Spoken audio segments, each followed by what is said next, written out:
Terima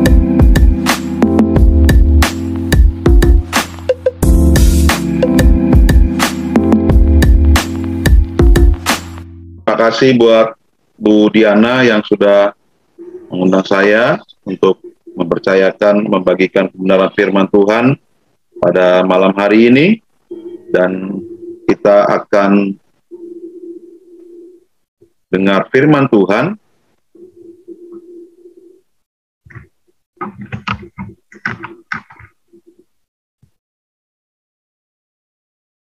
Bentar.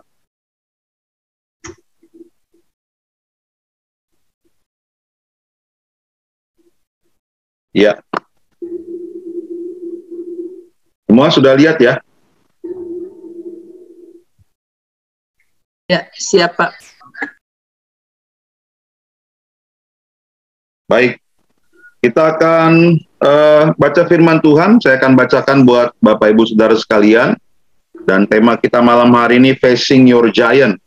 Hadapi raksasa yang ada dalam hidupmu. Demikian firman Tuhan, Filipi 4 ayat 1 sampai dengan 9.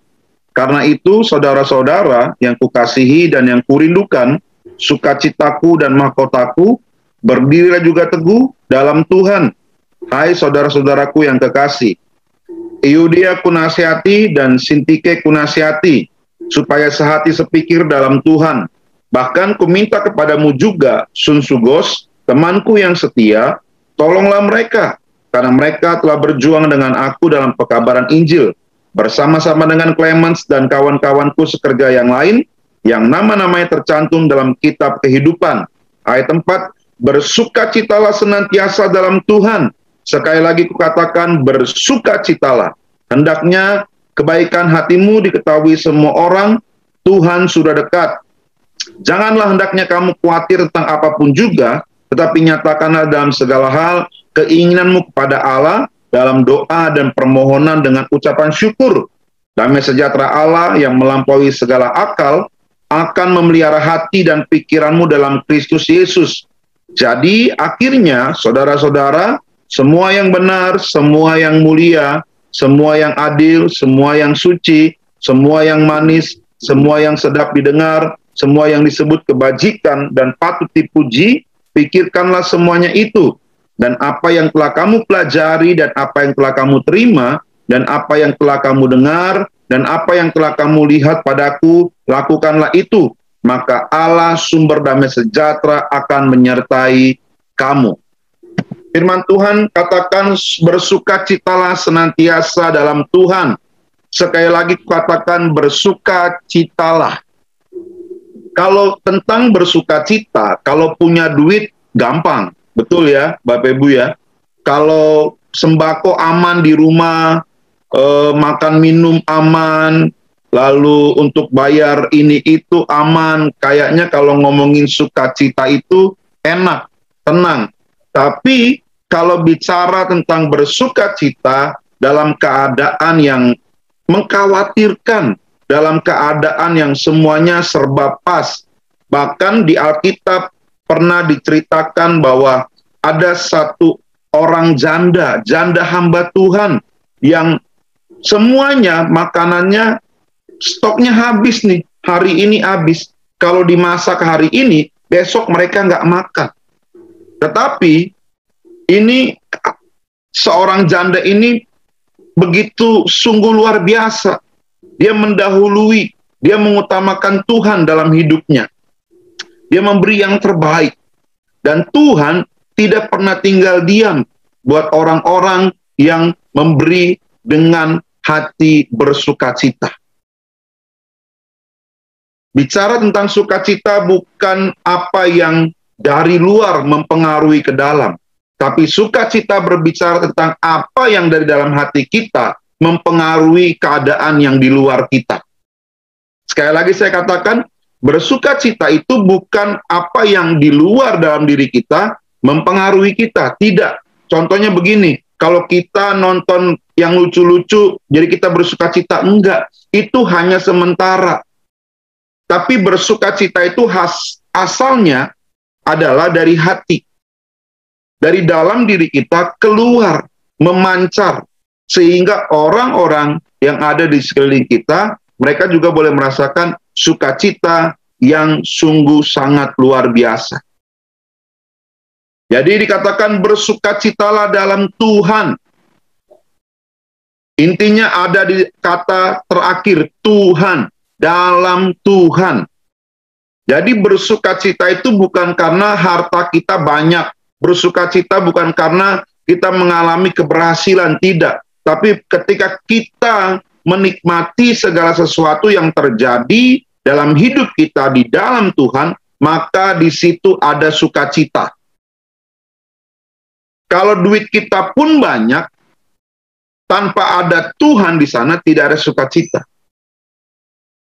Ya, baru-baru ini, bos Indomaret meninggal, mengenaskan. Bayangkan coba, kalau ukurannya uang, mungkin dia nggak celaka kayak begitu meninggalnya ya. Tapi intinya begini, saya mau katakan, apapun kondisi kita hari ini, ketika kita menempatkan Tuhan lebih daripada apapun, maka ada sukacita dalam diri kita. Tapi kalau Tuhan jadi nomor 2 dalam hidup kita, kita mengutamakan yang lain, maka apa yang kita kejar, apa yang kita cita-citakan, itu hanya menciptakan kekhawatiran, menciptakan monster-monster yang ada dalam kehidupan kita, menciptakan raksasa-raksasa yang membuat kita semakin menakutkan, membuat kita semakin nggak percaya diri lagi untuk menghadapi hari-hari di depan kita. Pandemi yang belum berakhir, raksasa apa lagi yang akan kita hadapi? Mau makan apa hari ini? Semuanya sudah habis-habisan. Saya mau ingatkan lagi, ketika kita ada di dalam Tuhan, dalam segala keadaan apapun, maka kita bisa menikmati sukacita. Tanpa Tuhan, tidak ada sumber sukacita.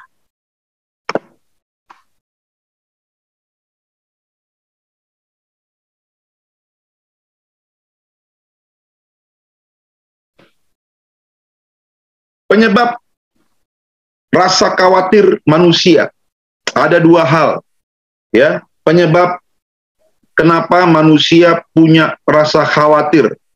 2 penyebab utama yang menyebabkan manusia bisa khawatir.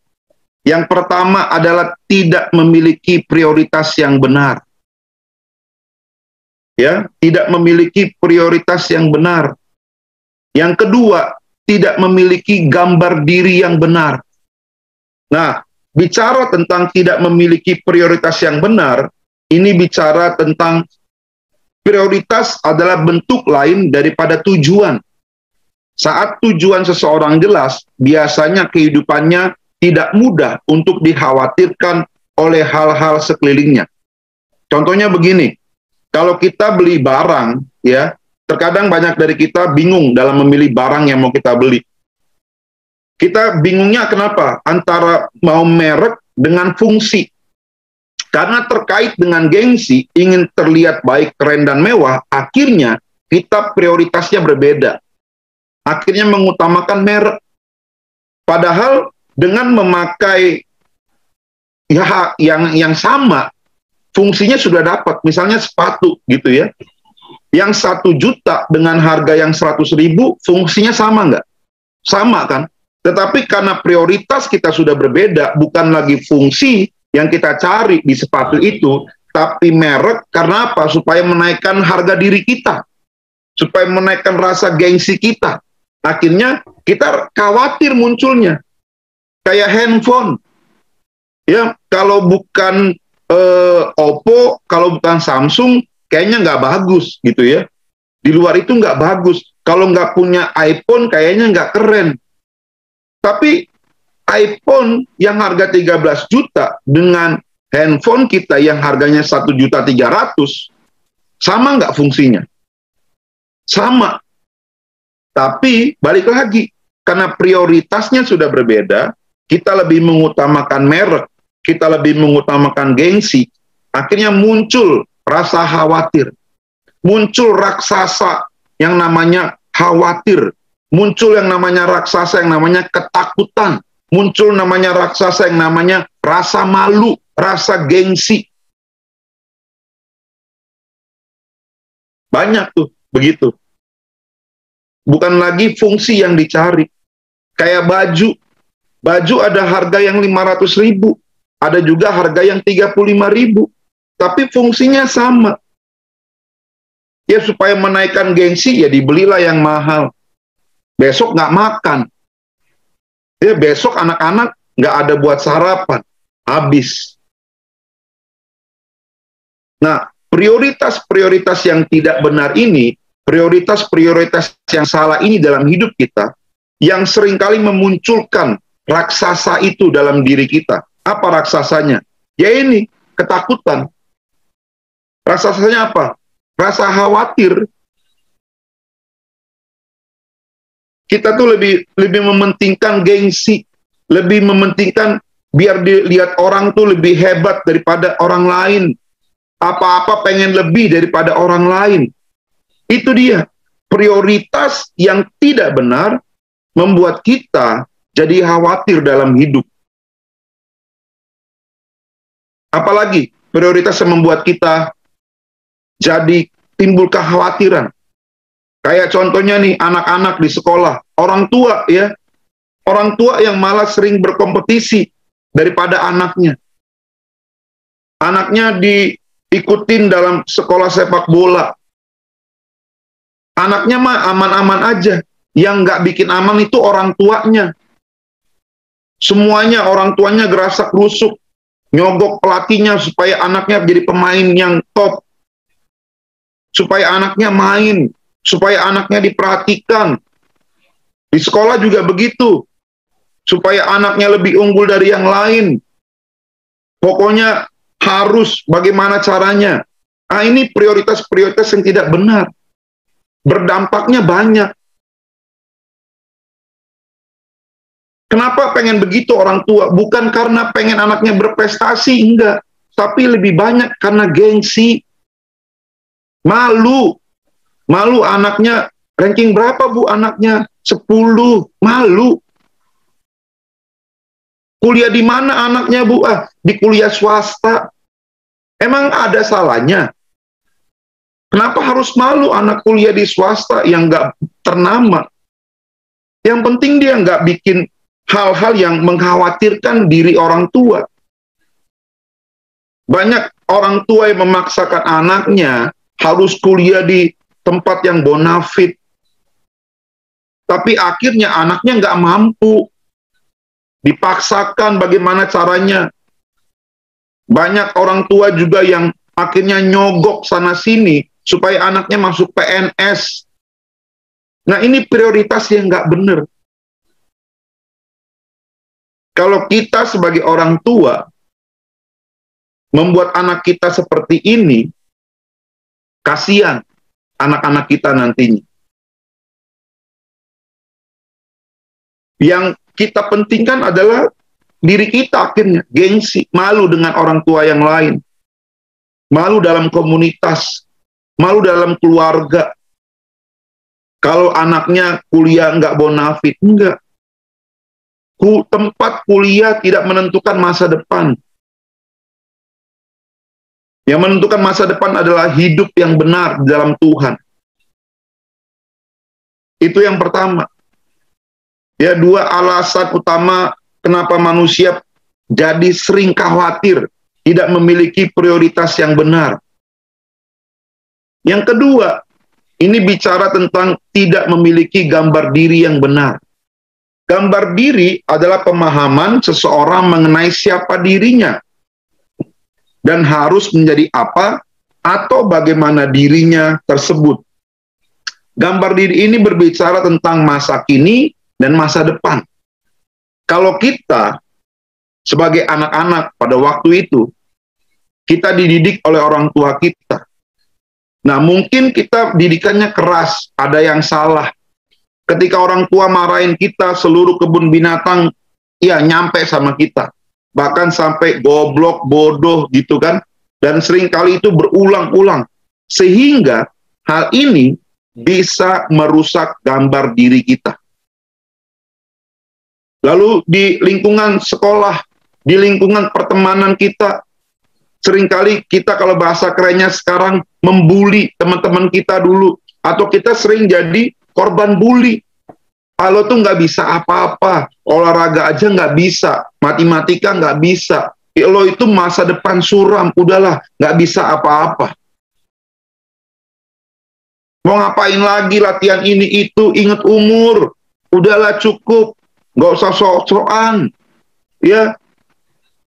Udah umur segitu masih latihan ini itu, belajar ini itu, udahlah di rumah aja. Nah ini nih, ketika kita menerima hal-hal yang seperti ini, gambar diri kita bisa rusak. Tapi kita bersyukur, kita punya Kristus yang memulihkan gambar diri kita. Sehingga ketika gambar diri kita pulih, tidak rusak lagi, kita tidak punya yang namanya rasa ketakutan. Krisis gambar diri ini bisa memunculkan rasa khawatir tentang masa depan. Saya mau jadi apa? Saya menikah nggak ya? Kan saya dibilang teman-teman saya jelek, udah hitam, bau lagi. Saya bisa punya keturunan nggak ya? Nggak mungkin lah ada wanita yang mau sama saya. Kenapa? Sering terima itu. Tapi bersyukur karena kebaikan Tuhan. Gambar diri ini dipulihkan. Ketika kita apa? Ketika kita ada di dalam Kristus. Makanya saya bilang tadi di awal, bersukacita itu di dalam Kristus. Bukan bersukacita karena engkau punya uang yang banyak. Bukan bersukacita karena engkau punya jabatan yang mentereng. Bersukacita bukan karena engkau punya anak-anak yang berhasil. Enggak. Tapi bersukacitalah di dalam Tuhan. Artinya apa? Ketika keadaan yang tidak menyenangkan, tetapi hidupmu ada di dalam Tuhan, engkau bisa berkata bahwa Tuhan Yesus baik. Itu poinnya. Kalau kita cuma bisa berkata Tuhan Yesus baik ketika engkau diberkati, engkau bukan umat Tuhan yang militan. Ingat, kita ini dibentuk dengan kebaikan Tuhan. Kita ini diselamatkan dengan kasih karunia Tuhan. Gambar diri kita dipulihkan sama Tuhan. Diberikan yang terbaik dari Tuhan. Kalau kita merasa masih hari ini ada gambar diri kita yang rusak, ayo tinggal dalam Tuhan. Datang kepada Tuhan. Nikmati hidupmu dalam hadirat Tuhan. Maka sukacita itu akan memulihkan gambar dirimu. Jadi dua hal ini bisa membuat kita semakin khawatir, semakin takut, semakin cemas dalam kehidupan. Apalagi firman Tuhan katakan, ingatlah hari-hari di depanmu adalah hari-hari yang jahat. Kita nggak tahu apa yang akan terjadi di depan kita. Tapi ketika kita tinggal di dalam Kristus, dan Kristus ada di dalam kita, maka firman Tuhan katakan, mintalah apa yang akan engkau inginkan. Mintalah. Memintanya bukan meminta sekedar engkau membutuhkan hal-hal yang jasmani. Mintalah supaya engkau terus diberikan pemahaman yang benar tentang mengiring Yesus. Tentang hidup dalam kebenaran. Orang yang punya gambar diri yang rusak, ini gampang sekali diusik, gampang sekali ditakut-takuti. Tapi orang yang gambar dirinya dipulihkan, dia akan tetap kuat, dia akan tetap tenang dalam badai. Karena dia tahu, dia di dalam Tuhan, dan Tuhan ada di dalam dia. Lalu bagaimana caranya kita bisa menang atas raksasa dalam hidup kita? Yang pertama, jangan khawatir Ya, mungkin Bapak Ibu Saudara ngomong sama saya dalam hati, Pak Pendeta, kalau ngomong jangan khawatir itu gampang, Pak Pendeta. Tapi kan Bapak nggak pernah ngalamin apa yang saya alamin. Saya juga mau balikin, mungkin Bapak Ibu Saudara nggak pernah ngalamin apa yang saya alami. Sama kan?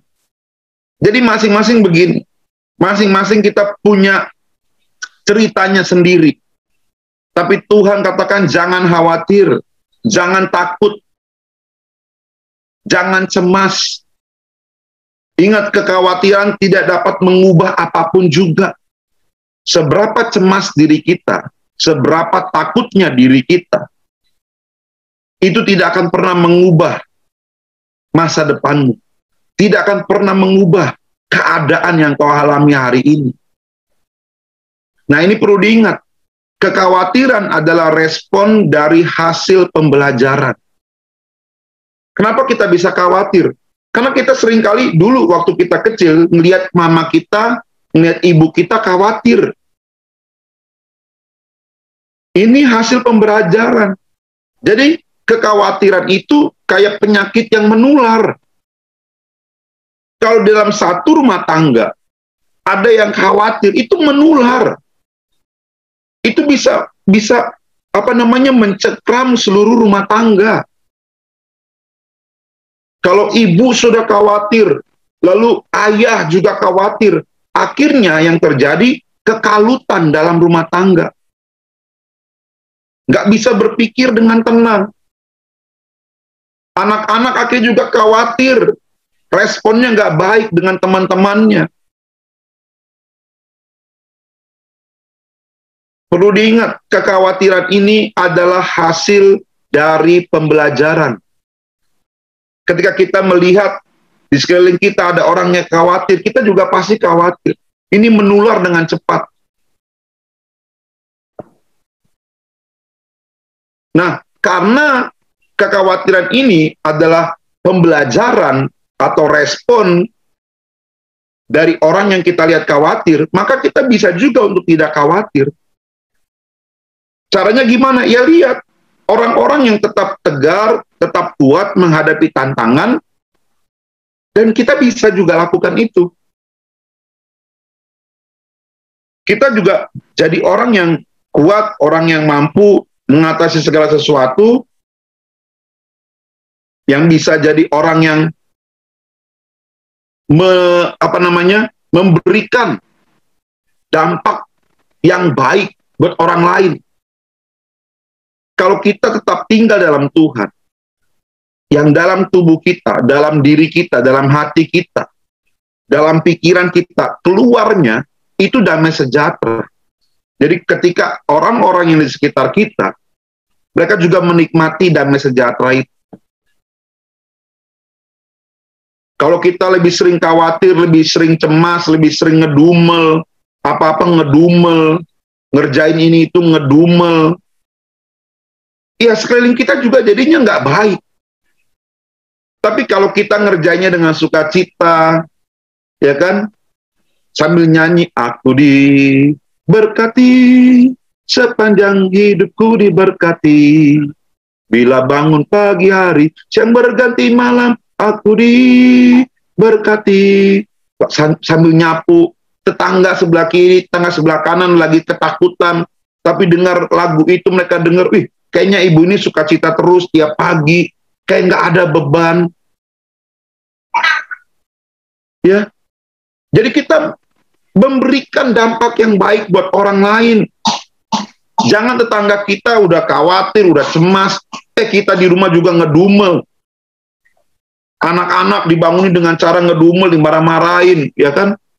Suami baru pulang kantor, belum apa-apa, belum masuk rumah udah dimarahin. Wah, itu nggak baik jadinya. Raksasa khawatir itu tetap akan ada dalam diri kita, dalam rumah tangga kita. Jangan pernah takut, jangan pernah khawatir. Ingat, kekhawatiran adalah respon dari hasil pembelajaran. Belajar sama siapa? Lihat siapa? Ya lihat orang-orang sekitar kita. Kalau kita nggak mau khawatir, lihat orang-orang yang bersuka cita. Lihat orang-orang yang tetap kuat. Walaupun tantangan banyak. Walaupun masalah banyak. Yang kedua, ucapkan syukur. Ya, makin berat ya, Bapak Ibu ya. Tadi yang pertama udah dibilang bagaimana caranya bisa menang atas raksasa, atas kekhawatiran, atas ketakutan, kecemasan. Dikatakan pertama, jangan khawatir. Yang kedua, dikatakan ucapkan syukur. Waduh, kalau lagi nggak ada apa-apa, lagi sakit, badan remuk, aduh gimana caranya mengucap syukur? Apabila kita melatih diri kita untuk mengucap syukur dalam segala hal. Sekali lagi saya katakan, dan saya garis bawahi, dalam segala hal. Amin, Bapak Ibu. Dalam segala hal.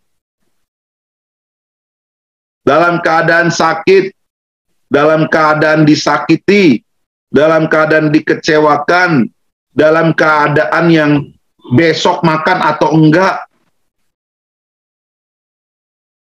Mengucap syukur dalam segala hal kepada Tuhan Yesus Kristus. Maka efeknya apa? Maka kita akan mendapatkan iman yang terus bertambah, iman yang kuat, dan juga imun yang kuat. Orang yang mengucap syukur itu, seluruh sel-sel darahnya, seluruh syarafnya itu bisa berfungsi dengan baik. Tapi lihat, orang yang sering mengeluh, sering ngedumel, lihat aja mukanya. Kelihatan kok terpancar. Ya, mungkin mukanya nggak ganteng-ganteng banget, nggak cantik-cantik banget. Tapi kalau ada ucapan syukur dalam dirinya, itu orang enak dipandang. Tapi beda. Ada orang yang cantik, putih, ganteng, tapi dalam hatinya selalu kecewa, sakit hati, ngedumel. Itu mukanya asem banget dah. Kayak pepaya yang mengkel. Nggak enak dilihat. Mengucap syukur dalam segala hal. Bersyukur itu bukan tentang apa yang Tuhan sudah berikan. Tapi bersyukur bicara tentang bagaimana dalam proses menantikan berkat Tuhan, kita tetap bertahan di sana. Bagaimana Yusuf menantikan 12 tahun untuk setiap janji yang Tuhan yang Tuhan berikan kepada Yusuf. 12 tahun nunggunya. Dan dia tetap mengucapkan syukur atas hal itu. Sudah seberapa lama kita berdoa untuk menantikan apa yang sedang kita pergumulkan?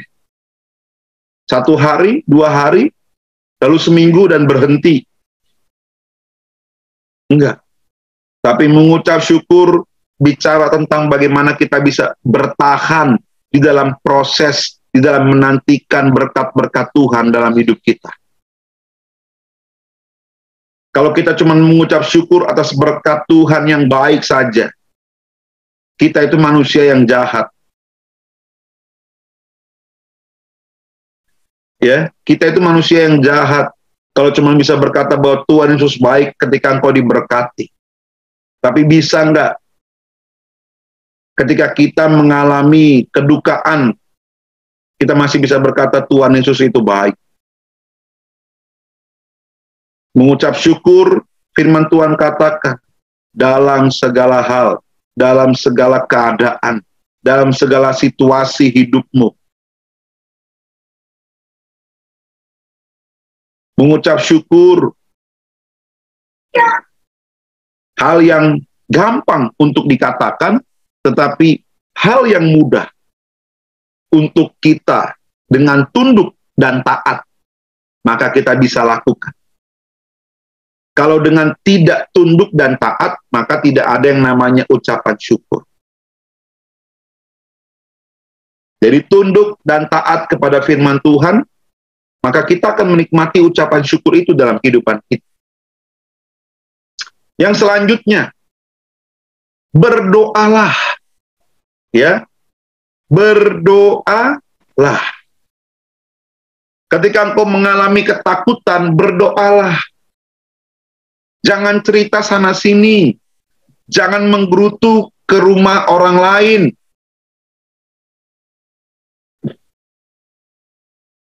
Tuhan Yesus, pada waktu dia ketakutan, dia berdoa. Ketika kita mengalami ketakutan, kegentaran dalam hidup, berdoalah. Jangan melakukan hal-hal yang lain. Kenapa banyak orang bunuh diri? Karena ketika dia mengalami ketakutan, mengalami kecemasan, dia tidak berdoa. Dia mencari cara sendiri. Dia mencari jalan alternatif untuk menyelesaikan masalahnya. Bahkan kenapa orang bisa bunuh orang lain? Karena ketika dia ketakutan, dia kalut, tidak punya lagi hal-hal yang baik dalam dirinya. Jadi ketika engkau ditekan dengan rasa khawatir, ketika engkau dihimpit dengan rasa cemas, berdoalah. 1 Tesalonika 5 ayat 17. Nih, biar kita baca sama-sama.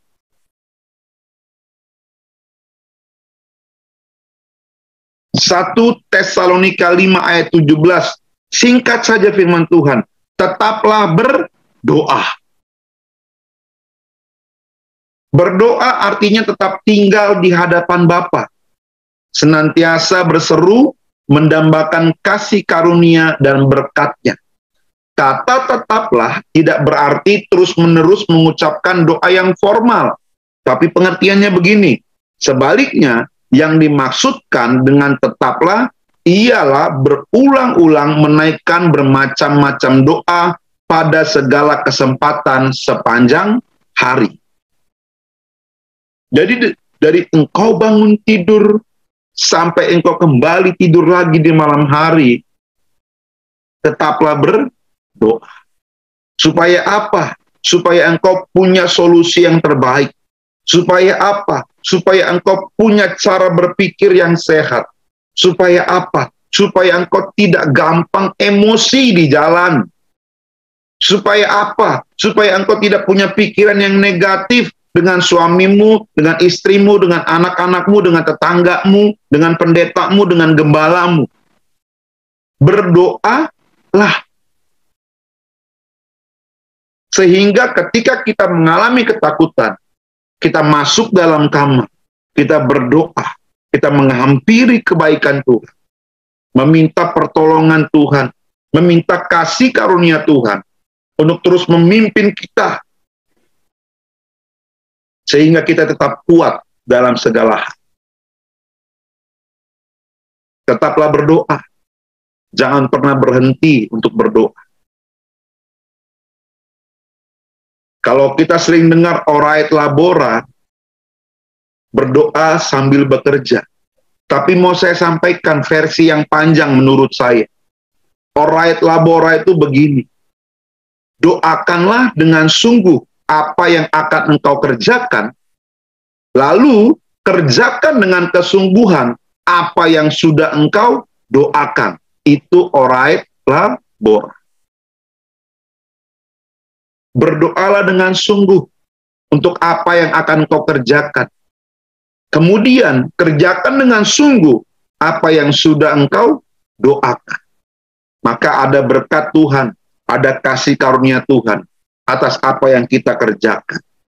Dalam rumah tangga kita, dalam pelayanan kita, dalam apa yang sedang kita pergumulkan, ada kebaikan Tuhan di sana. Yang terakhir, pikirkanlah hal-hal yang benar. Pikirkanlah hal-hal yang benar.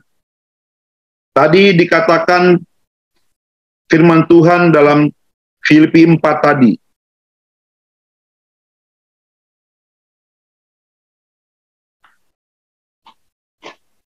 Ya, dikatakan, jadi akhirnya saudara-saudara, semua yang benar, semua yang mulia, semua yang adil, semua yang suci, semua yang manis, semua yang sedap didengar, semua yang disebut kebajikan dan patut dipuji, pikirkanlah semuanya itu.